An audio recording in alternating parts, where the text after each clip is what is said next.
आषाढी एकादशीला विठू नामाच्या गजरात तल्लीन झालेले भाविक आपण पाहिले। एकादशी निमित्त ठिकठिकाणी वेगवेगळे धार्मिक सोहळे देखील संपन्न झाले।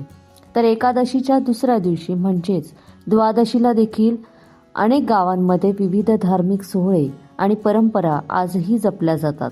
याचंच एक उदाहरण म्हणजे कोल्हापुरातील पट्टण कोडोली गाव। या गावामध्ये द्वादशी निमित्त बकरी बुजवण्याचा पारंपरिक सोहळा पार पडतो। हातकणंगले तालुक्यातील पट्टण कोडोली येथे प्रसिद्ध अशा विठ्ठल बिरदेव मंदिरात बकरी बुजवण्याचा पारंपरिक सोहळा रविवारी संपन्न झाला। या बकरी बुजवण्याच्या कार्यक्रमाचे मुख्य मानकरी नारूखान पुजारी यांच्या बकऱ्यांचं पूजन करण्यात आलं। त्यानंतर मानकऱ्यांच्या शेकडो बकऱ्यांना बुजवत मंदिराच्या पश्चिमेकडून संपूर्ण मंदिराला वळसा घालत रिंगण सोहळा पार पडला। हा सोहळा पाहण्यासाठी पंचक्रोशीतील भाविकांनी मंदिरात यावेळेला गर्दी केलेली। श्री विठ्ठल बिरदेव देवस्थान पुजारी आम्ही मानकरी बाबासाहेब खानू पुजारी नारूखान आणि आम्ही 5-6 जण आम्ही नारूखान परिवार आहे। त्यांचा मान आहे इथं मंदिरामध्ये मेंढरे पळवण्याचा किंवा मेंढरे बुजवण्याचा। त्यानंतर मग आपले समाज बांधव सगळे त्यानंतर मेंढरे पळवतात। इकडल्या बाजून उत्तरेकडून जाऊन असं निर्गुबाई देवळाला गोल रिंगण घालून पूर्ण बिरदेव नगरला इथे माळवाडीला मेंढरे येतात। आणि त्यानंतर आपल्या इथं आंबिला किचऱ्याचा मान आहे, आंबिला कण्याचा हा आंबिल कण्याचा मान हा समाज बांधव सगळेजण घेतात।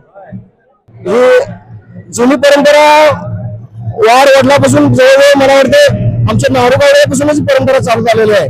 ही जसे फार पूर्वीपासून परंपरा चालू झालेली आहे। हे माझा आजोळ दरवेळेस आषाढी एकादशीच्या दुसऱ्या दिवशी बकरी बुजवण्याचा हा कार्यक्रम असतो आणि पट्टण कोडोली मधील समस्त धनगर समाज हा जो बकरी बुजवण्याचा कार्यक्रम दरवर्षी ठेवतात।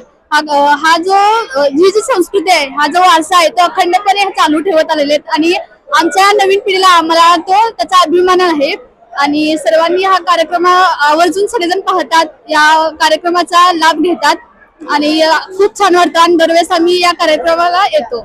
दरवर्षीप्रमाणे यंदाही पट्टण कोडोलीत द्वादशीला बकरी बुजवण्याचा हा रिंगण सोहळा पार पडला। हजारो भक्तांच्या उपस्थितीत या बकरी बुजवण्याच्या कार्यक्रमात धनगरी संस्कृतीचं दर्शन घडलं।